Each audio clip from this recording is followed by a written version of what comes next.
तिच्या लेकीची आठवण आली. मग ती जंगलामध्ये निघाली. मग तिला पुढे वाघ भेटला. मग ते वाघ म्हणला, मी आता तुला खाऊन टाकतो. ती म्हातारी घाबरली. मग ती म्हातारी म्हणली, खा रे बाबा खा. ती म्हातारी म्हणली, तू रोटी खाऊन येतो, जाड गुण होऊन येतो, 3 दिवस राहतो, झोपतो, मग तुम्ही खा. मग ती पुढे गेली. मग पुढे कोल्हा गवसला. ते कोल्हा म्हणला, मला भूक लागली, खाऊ दे.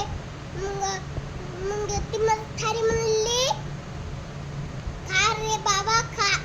तू रोटी खाऊन येतो, जाड गुण होऊन येतो, 3 दिवस राहतो, झोपतो, मग खा तुम्ही. मग गेली ती पुढे.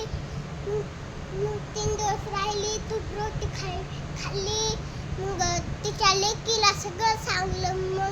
मग भोपळा झोपडीवर काढला. मग झोपड्यामध्ये बसला. ती म्हणली, चल रे भोपळ्या, तुझं काय खरं नाही. मग गेली. मग पुढे म्हणलं तेव्हा, थांब रे भोपळ्या, म्हातारी आहे का.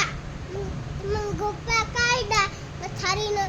मग ती म्हातारी म्हणली, डोकं कोण खाणार, पाय कोण खाणार. ते कोल्हा म्हणला, मी डोकं खाणार. ते वाघ म्हणला, मी डोकं खाणार. मग ते दोघं जण भांडण करायला लागली. मग ती म्हातारी भोपळ्यामध्ये बसून गेली तुणूक तिच्या घरात.